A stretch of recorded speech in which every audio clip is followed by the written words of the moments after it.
Now let's look at provisioning file systems using a variety of tools, Parted as well as fdisk. This will give us the ability on the fly to generate additional storage if necessary.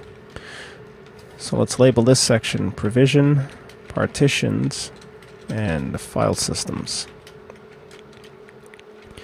And of course, features include the ability to provision additional storage from unused storage. So, ability to provision additional storage. And also these tools provide the ability to resize and make use of resize partitions. So we can use Parted, for example, to reduce or enlarge the size of a partition, and then use the E2FS programs utilities to resize the partitions. But normally that entails disconnecting users or performing those tasks in single user mode to avoid data corruption. So there are various tools available to accomplish these various tasks, including fdisk, Parted,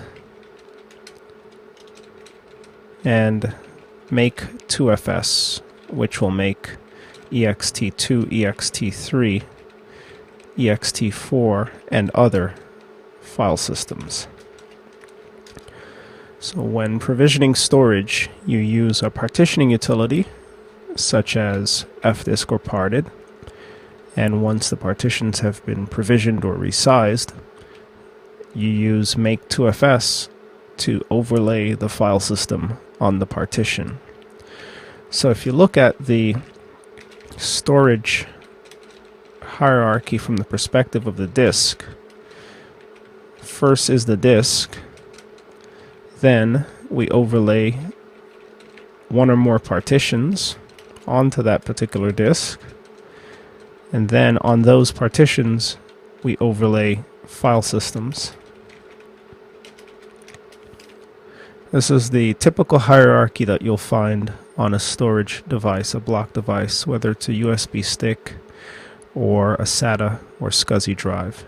It's the raw disk with one or more partitions, with one or more file systems, and then we store files, which include directories on the file systems. And then the operating system handles all of the associated management of the files, including permissions and so on, within the file system space. Some applications, like Oracle DB for example, can write directly to the partition or directly to the disk. So there are some cases where it's advantageous to not overlay partitions and file systems on your disks, but for most purposes this is the standard mode of operation. So with that said, let's set up some tasks. One is to enumerate available storage, and both fdisk and Parted will help you to achieve this task. Using fdisk, for example, with the L option, enumerates disks and partitions associated with those disks, and similarly Parted with the L option does the same. Let's try both, and in fact we'll connect to the other server, Linux CBT Serve 1, which has free storage available for us to take advantage of. So let's SSH as root to its IP address. We've been largely using Linux CBT Serve 2, and after having accepted the key we'll authenticate, and then once on that remote system we'll use fdisk-L and scroll towards the top to enumerate this particular item in order of which it's presented from the kernel. So the first disk enumerated was dev-SDA, which logically is the first disk. The system contains a total of 3 disks. So the first disk is 36.4 gigs, n number of bytes, heads, sectors, cylinders.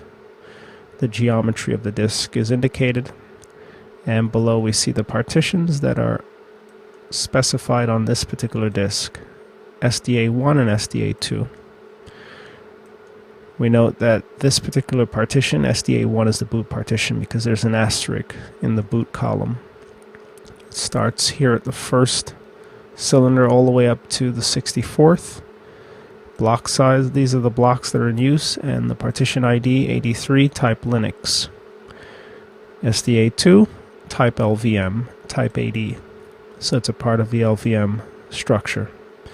So there doesn't appear to be any space for us to use on the first disk for allocating more storage. However, as we scroll downwards, we see that DevSDB contains no partitions.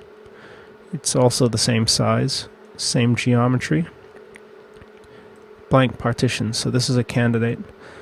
And also DevSDC contains no partitions. So those are the two disks that we can use to define our storage. Excellent. So now let's see how we would set up storage for typical usage. Before we do, actually, let's just use Part1 to show you the same dump. And it dumps the same information, including DevSDA, DevSDB, so on and so forth.